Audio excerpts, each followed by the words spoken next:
Bien le bonjour à toutes, bien le bonjour à tous, c'est Lex, j'espère que vous allez bien et je vous propose aujourd'hui la critique du Aquaris E5 HD Ubuntu Edition de chez BQ, du fabricant espagnol BQ.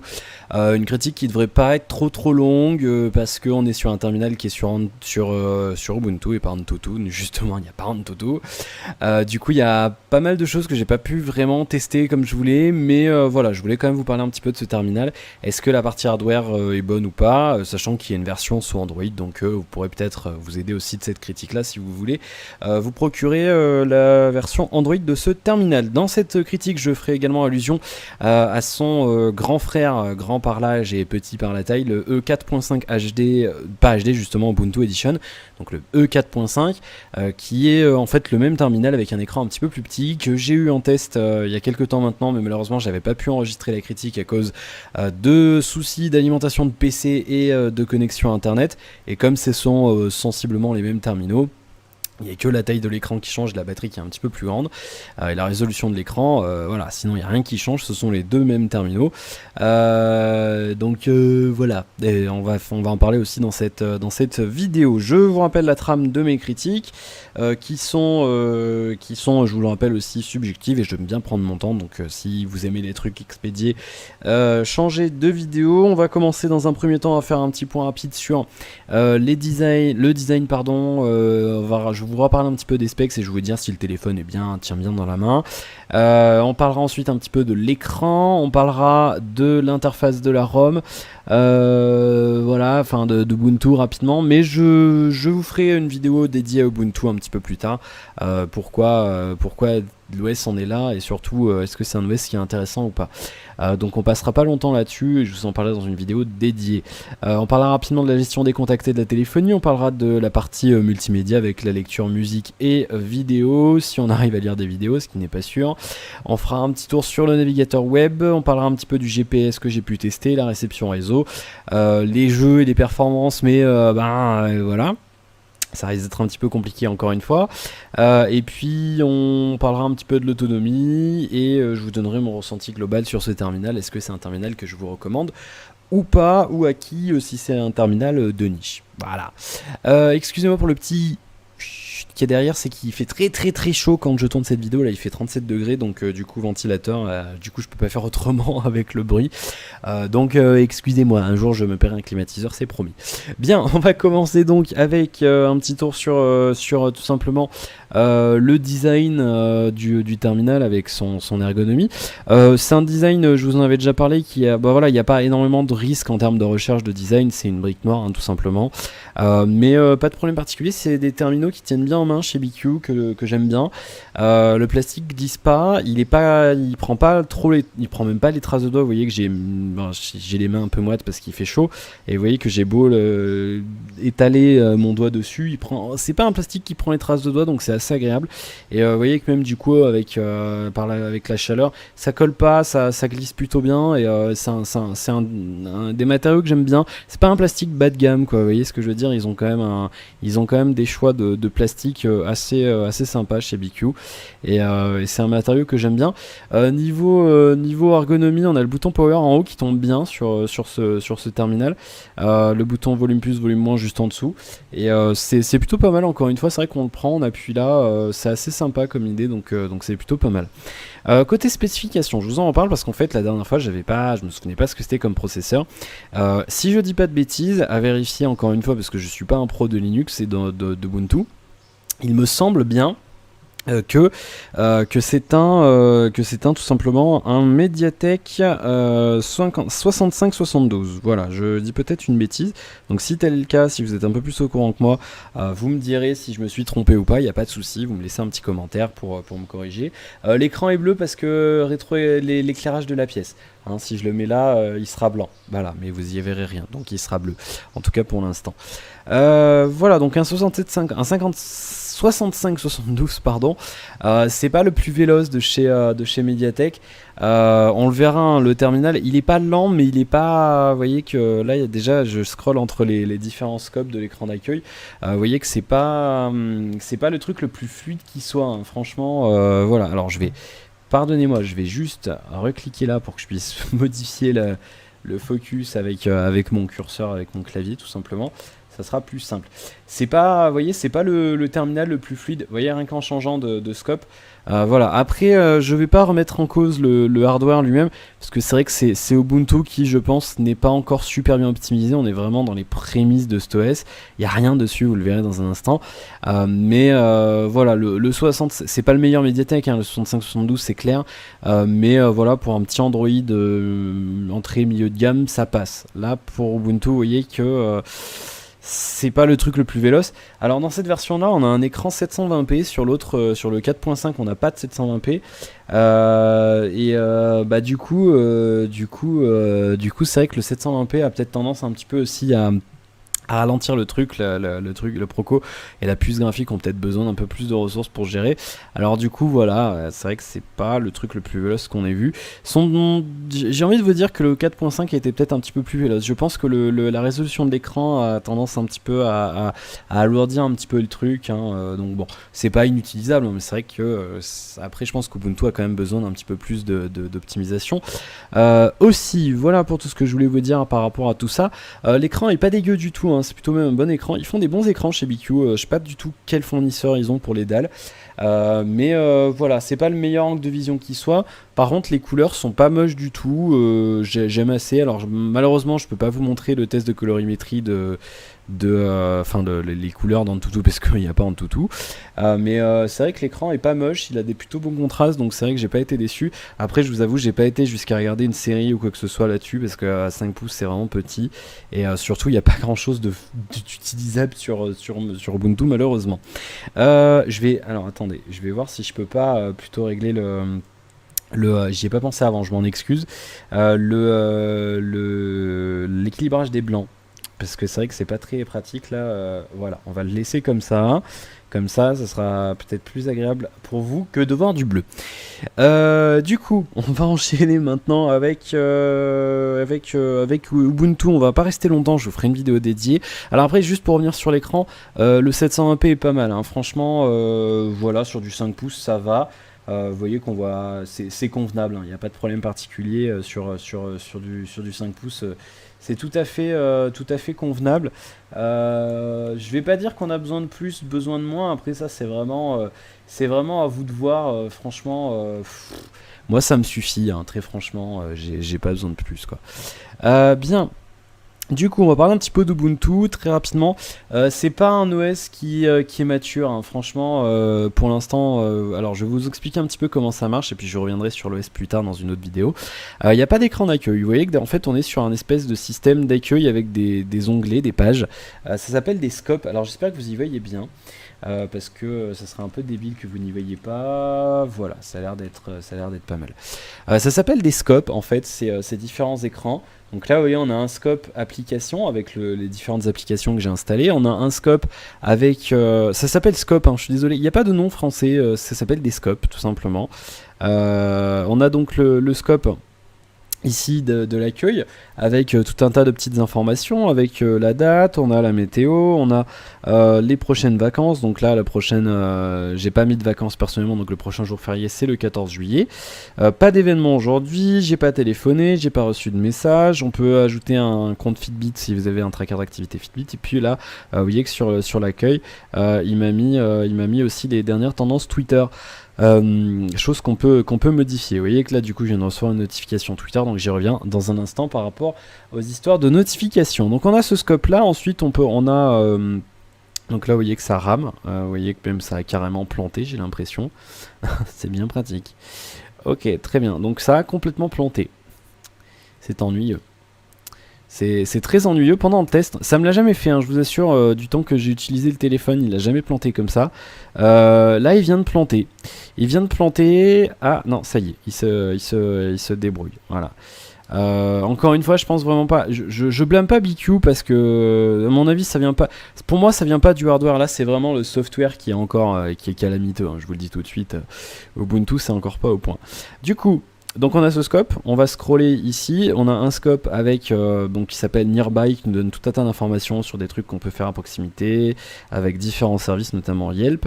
On a un scope ensuite avec les applications, je vous le disais, donc avec toutes les applications qu'on a installées sur le terminal, et un lien vers le magasin Ubuntu juste ici. Ensuite on a un scope avec des actualités, donc là ça prend différentes sources d'informations, on le voit ici. Il n'y en a pas tant que ça hein, malheureusement, c'est assez limité.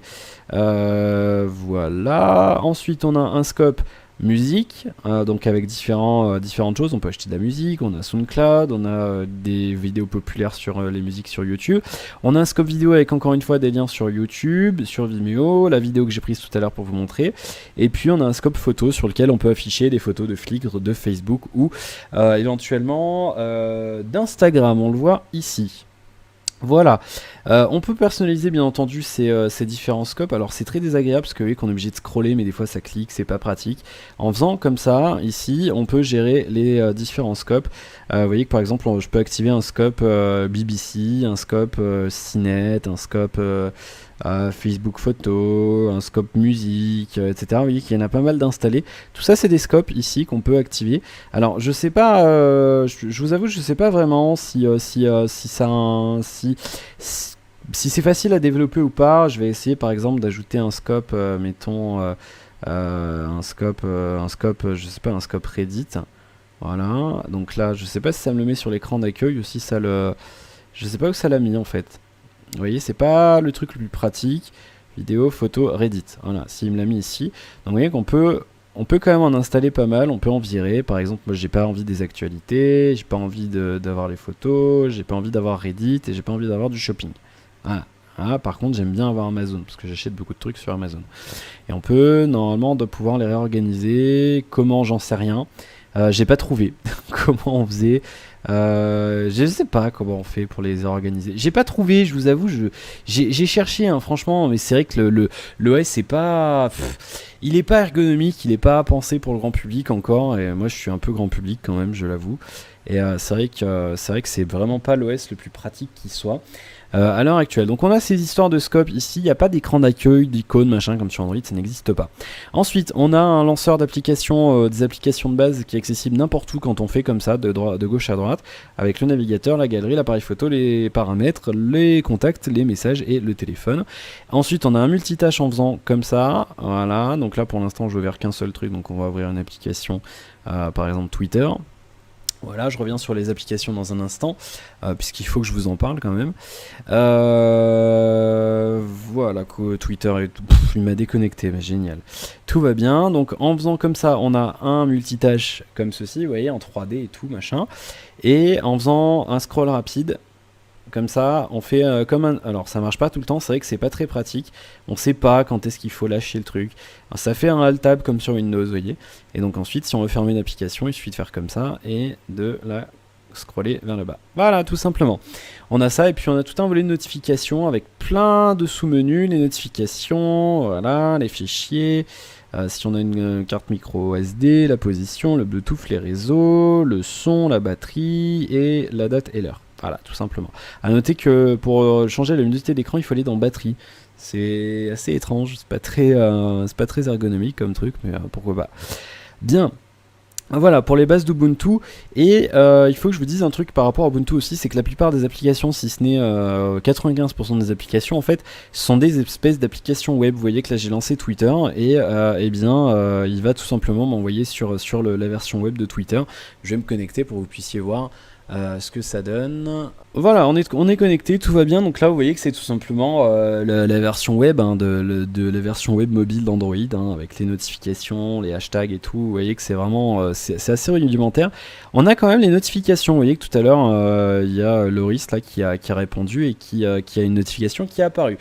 En fait, c'est des applications web qui sont, c'est des sites web en fait qui sont compilés en application, mais il y a quand même une gestion des notifications et des accès aux différents éléments du téléphone.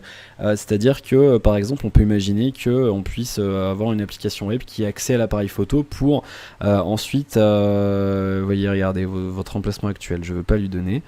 Hop, refuser, et donc là je peux écrire un tweet. On pourrait imaginer prendre une photo, d'ailleurs c'est ce qui est possible, comme sur une application web, vous voyez, choisir parmi, nanana. Hop, tout va bien. Donc en fait la plupart des applications, c'est pas des applications natives, c'est vraiment des applications web compilées. Je prends l'exemple de SoundCloud aussi, c'est tout simplement une application, c'est tout simplement, tout bêtement, sans tortiller du cul, vous voyez, c'est marqué m.soundcloud.com, c'est tout simplement, voilà, l'application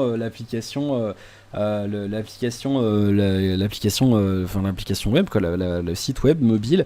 Vous voyez, on arrive là, et là, il me propose carrément de télécharger l'application Android. Vous voyez, Market, ça m'envoie sur le truc Android, mais bien sûr, forcément, ça ne peut pas marcher. Donc là, par exemple, on va lire une musique au hasard. J'espère qu'il n'y a pas de droit dessus. Hein.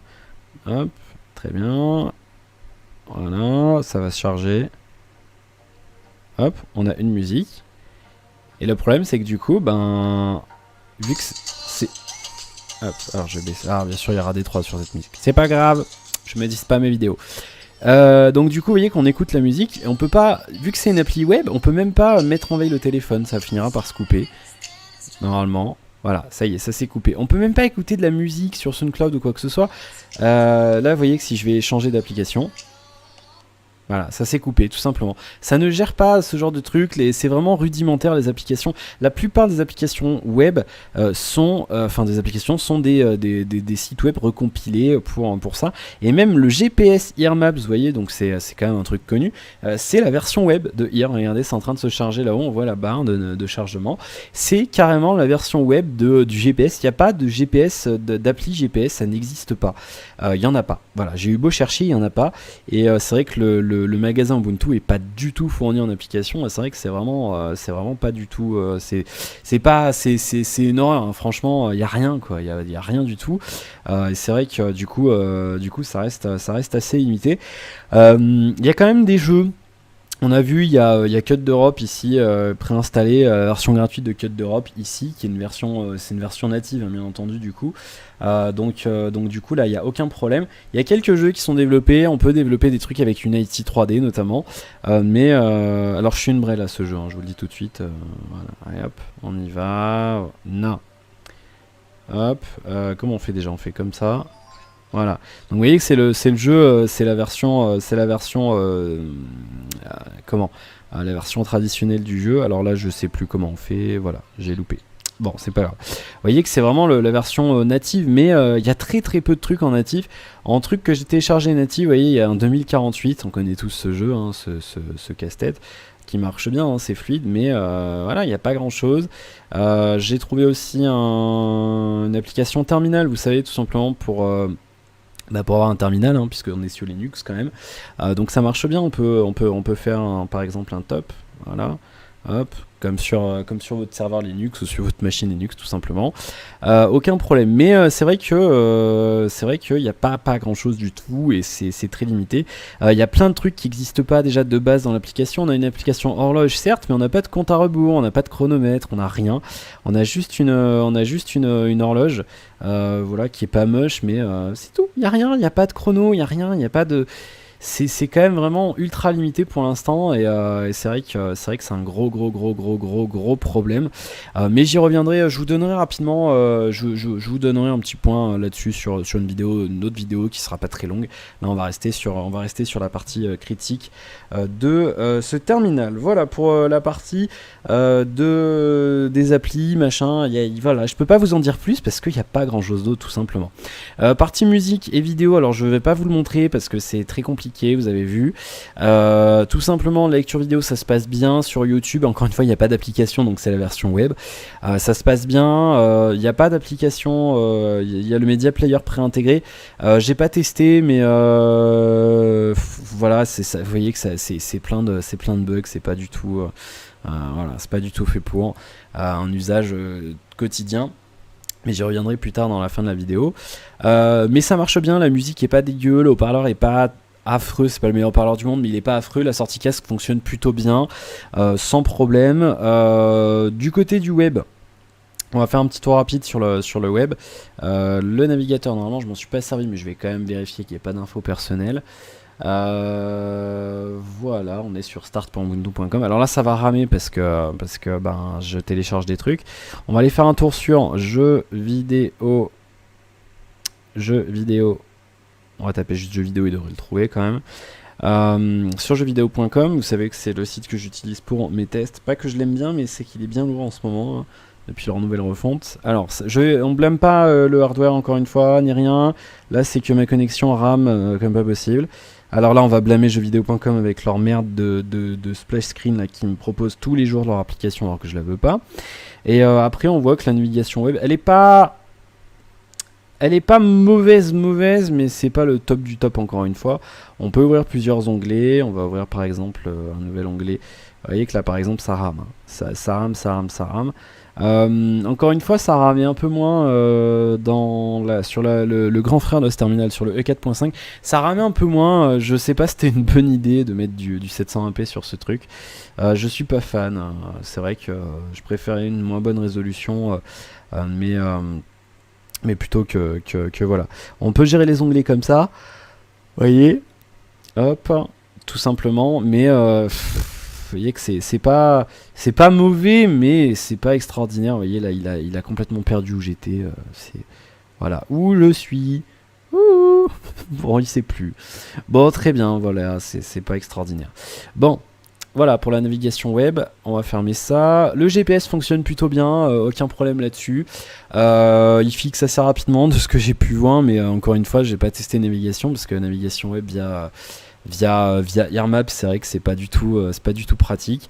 La partie réception, ça marche bien. Alors là, il n'y a pas de carte SIM, mais j'avais testé comme ça le même hardware sur le 4.5. La réception réseau est pas mauvaise. Le switch entre 2G et 3G se fait assez rapidement. C'est dans la moyenne. J'ai pas éprouvé de problème particulier. On n'a pas de 4G malheureusement. Ça serait bien qu'un constructeur sorte une version 4G d'un téléphone Ubuntu. Peut-être BQ, peut-être un autre. Ça manque. Il n'y a aucun terminal Ubuntu avec de la 4G pour l'instant, c'est un petit peu dommage. D'autant que la plupart de quasi-totalité de l'OS a besoin d'internet pour fonctionner en fait. Donc c'est vrai que c'est plutôt pas mal d'avoir de la 4G quand même. Vous voyez que là il est en train de ramer. Hein. Il a complètement perdu ce que j'avais en dessous. Hop, ça y est, ça vient d'arriver. Ça vient d'arriver. Voilà. Sinon le Wi-Fi passe bien aussi, j'ai pas eu de problème particulier. Côté jeu et performance, ça sera une review plutôt courte, hein, je vous avais prévenu. Vous avez pu voir, on va relancer Code d'Europe. Pas de problème particulier. Niveau perf, alors j'ai pas de benchmark, enfin j'en avais trouvé un mais je l'ai plus et le temps que je le refasse, il faut bien longtemps pour le faire. J'ai pas le temps. Voilà, mais c'est pas. Encore une fois, je vois pas l'intérêt. C'est pareil, j'en avais fait un. En fait, c'était un benchmark web. J'en avais fait un qui est compatible. On peut le faire sur un navigateur web, par exemple sur Android. Je vois pas l'intérêt en fait, dans le sens où n'importe quoi. Je fais n'importe quoi. Je vois pas l'intérêt dans le sens où c'est pas c'est pas le même OS, donc finalement c'est pas très intéressant quoi. Je voyais ce que je veux dire, c'est pas d'une utilité remarquable de faire un benchmark sur un truc qui n'importe quoi. Je déteste ce jeu, je l'aime pas du tout. C'est pas utile de faire un benchmark sur deux OS complètement différents. C'est comme les gens qui comparent qu'est-ce que c'est? C'est comme les gens qui comparent des terminaux sur iOS et sur Android. Ça n'a pas un intérêt, c'est pas les mêmes OS. Comprenez ce que je veux dire? C'est pas marrant, c'est pas utile. Donc bon, voilà, il n'y aura pas de benchmark, tout simplement. Vous voyez que sinon les jeux un jeu 2D fonctionne bien. J'ai pas trouvé de jeu 3D, donc malheureusement, je peux pas vous dire. Mais ça devrait quand même le faire sans trop de problèmes avec ce Mediatek, sans aucun problème. La partie appareil photo, elle est pas mauvaise, c'est pas fameux, hein, je vous le dis, c'est pas fameux. Le capteur est pas extraordinaire. Je vais vous montrer les photos, donc on va commencer avec 2-3 photos en extérieur. On va commencer avec ça, voilà, les photos en extérieur. J'ai pas réussi à faire fonctionner la HDR, donc il n'y aura pas de photos HDR. Et puis, alors je les ai pas ici, mais je vous les ferai, hein, bien entendu, des photos en intérieur, avec bien entendu basse luminosité, hein, pour commencer, et puis ensuite avec le flash, et puis avec un petit peu plus de lumière, comme d'habitude.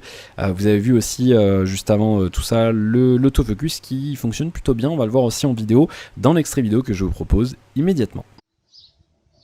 Bien, voici un petit test d'enregistrement vidéo avec le BQ Aquaris E5 HD Ubuntu Edition, avec donc la surcouche de Ubuntu qui gère l'enregistrement. On n'a pas l'air d'avoir on avait l'air d'avoir une petite stabilisation logicielle. Je vais faire un test avec les micros, donc je parle à gauche et je parle à droite pour voir un petit peu si l'enregistrement se fait en stéréo. C'est convenable, mais c'est vrai que c'est pas du tout le point fort de ce terminal à la photo.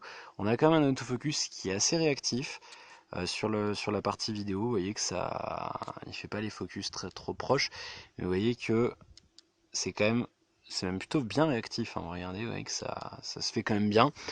Mais de toute façon, c'est pas du tout un terminal que vous achèterez pour faire des photos, hein. Ça, c'est tout à fait certain. Voilà, fin de ce petit test d'enregistrement vidéo.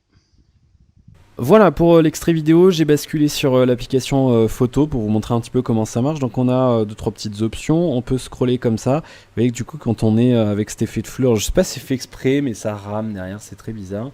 On a possibilité d'activer l'emplacement. Vous voyez ici, activer, désactiver. Le flash ici qu'on peut régler aussi bien entendu, le HDR que j'ai pas réussi à faire marcher, on peut mettre aussi un retardateur, on peut activer, régler la qualité des photos de compression et on peut activer ou désactiver une grille pour prendre des photos, voilà, tout simplement. Voilà, il n'y a pas plus d'options que ça, c'est tout. C'est tout ce qu'on a. Côté vidéo, on peut choisir tout simplement si on active la lampe, le retardateur, la grille, le HDR, et on peut choisir l'enregistrement. Donc là, celui que vous avez vu, il est en 720p, hein, parce que j'enregistre mes vidéos en 720, donc je vois pas l'intérêt de vous mettre du Full HD. Sinon, on peut enregistrer en 480, c'est le minimum. Voilà, on va basculer sur la caméra avant, que je n'ai pas encore testé, qui m'a pas l'air si dégueulasse que ça. Voilà, on peut filmer en quoi? On peut filmer en 720p. On peut faire que du 720p, c'est marrant. C'est trop drôle comme truc. Normalement, on pourrait quand même faire du 480. Bien. Et on peut régler ou pas la taille des photos. Non, on peut même pas régler. Vous voyez, on peut quand même pas régler la taille des. Ah si. Mais on peut pas régler la résolution des photos. C'est un petit peu bidon quand même. C'est quand même un peu bidon, Ubuntu. Je vous fais la photo, je vous la montre. Voilà. On va voir un petit peu ce que ça donne. C'est pas fameux, c'est pas le meilleur appareil photo du monde, mais encore une fois, voilà, c'est pas un terminal que vous achetez pour faire des photos, hein. C'est vraiment pas ça du tout. On va fermer ça, voilà, hop, voilà, j'ai mal au bras, je vous le dis, j'ai mal au bras. Bien. On va parler un petit peu de l'autonomie, très bonne autonomie. Alors le truc, ça c'est marrant, vous voyez on a 61%, tout à l'heure j'étais à 80, donc on peut faire plusieurs heures de screen-on. Alors malheureusement je peux pas compter parce qu'il n'y a pas de... Alors vous voyez, pour fermer une notification, il faut glisser et après cliquer sur supprimer, c'est pas pratique du tout. Je peux pas vous donner de chiffre exact sur la batterie parce que les options ne le permettent pas. Il n'y a pas de comptage de screen-on, il n'y a pas... Vous voyez comment ça rame, c'est ouf, hein. Il n'y a pas de comptage de screen-on, il a été chargé il y a 122 heures et il reste 61%, donc là vous voyez que ça a quand même bien douillé. Mais sinon il est quand même pas mal endurant, un peu plus que l'autre, malgré l'augmentation de la résolution. On est sur 2000... alors je me souviens plus, je veux pas dire de bêtises et j'ai pas la boîte à proximité. Ça apparaîtra devant vous là. Pouf, 2000 et quelques. 1000 ampères, je sais plus combien. Mais il est assez endurant et du coup, vu qu'il n'y a pas toutes ces saloperies qu'il y a sur Android, vous savez, les machins qui vont réveiller le téléphone, les services Google Play, des communications avec les serveurs de Google, on ne sait pas pour transférer quoi. Vous savez, toutes ces conneries qui prennent 10-15% de votre batterie sur la journée et qui pompent l'autonomie d'un terminal sur Android. Je vais vous montrer le mien par exemple.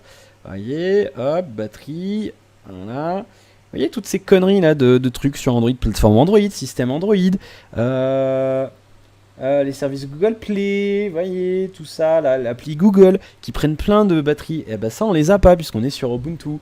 Et du coup vu qu'on les a pas, l'autonomie elle est géniale. Voilà, et comme quoi, hein, quand je vous dis que quand je le dis qu'Android il y a encore du boulot à faire et qu'on a l'impression d'avoir un système en bêta depuis des années. Bon certes là on a l'impression d'avoir un système en alpha avec Ubuntu, je suis d'accord, mais l'autonomie est pas mauvaise. Voilà, il n'y a pas de problème avec l'autonomie et ça c'est bien.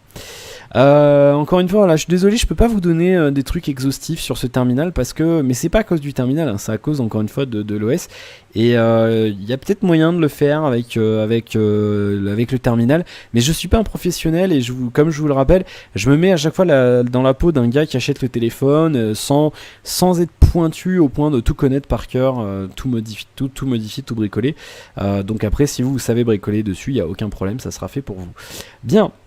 Voilà, ce qui nous amène donc justement à la conclusion et à la fin de cette critique. Ça sera la critique la plus rapide de ma chaîne, je crois. On est à même pas 30 minutes.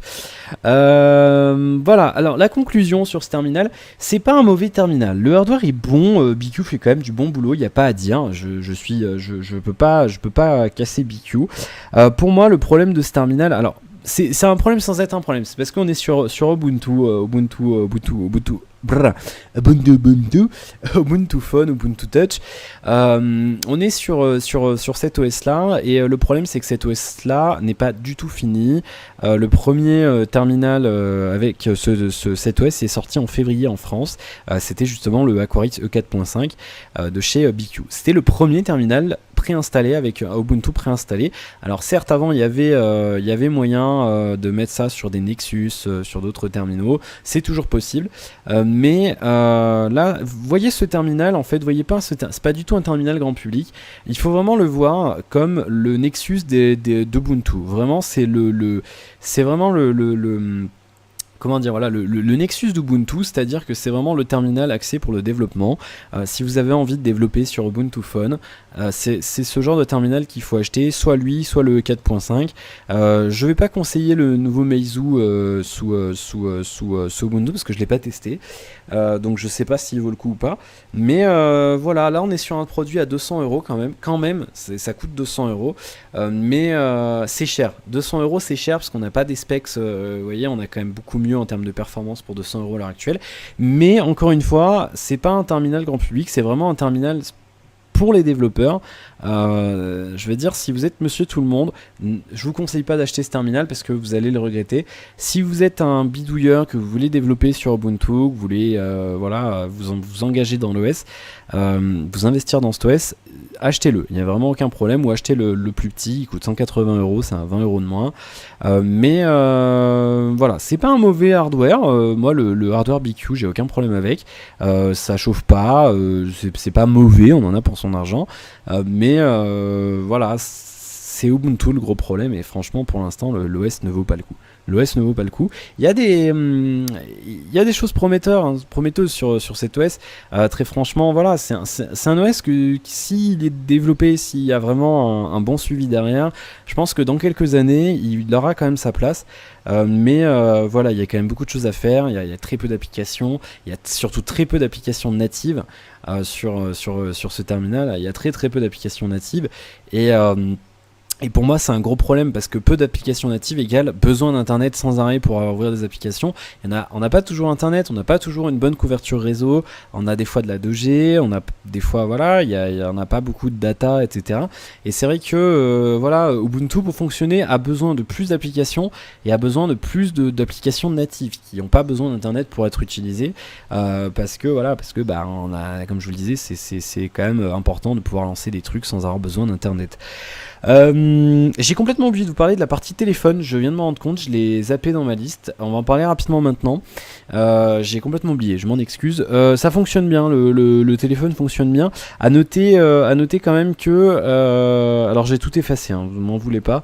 Notez quand même que le téléphone est dual SIM et qu'on peut importer ses contacts depuis Google. Je vous le montre rapidement. Voilà, le temps que ça s'affiche. Voilà, on peut importer les contacts depuis son compte Google et on peut aussi avoir ses mails Gmail dessus. Donc si vous avez un Android, vous pourrez sans problème importer vos contacts là-dessus. Voilà, je m'en excuse, j'ai complètement oublié de vous en parler avant. Voilà, désolé. Bien. Bah, j'ai pas grand chose d'autre à vous dire sur ce téléphone là. Je vais vous faire une vidéo un petit peu dédiée à Ubuntu, à mon avis dessus, donc n'hésitez pas à aller faire un tour dessus, j'en parlerai plus. Voilà, je pourrais râler directement dans cette vidéo là. Merci à BQ de m'avoir permis de tester ce terminal là et son grand frère le 4.5. N'hésitez pas à me laisser un commentaire si vous avez des questions. Je me suis sans doute trompé sur certaines choses sur ces vidéos, sur cette vidéo, donc n'hésitez pas à me corriger si j'ai fait des erreurs. N'hésitez pas à me donner votre avis sur le terminal si vous l'avez. Et puis voilà, je vous souhaite plein de bonnes choses et je vous retrouve très bientôt pour d'autres aventures et d'autres critiques de terminaux. Merci, à la prochaine, ciao.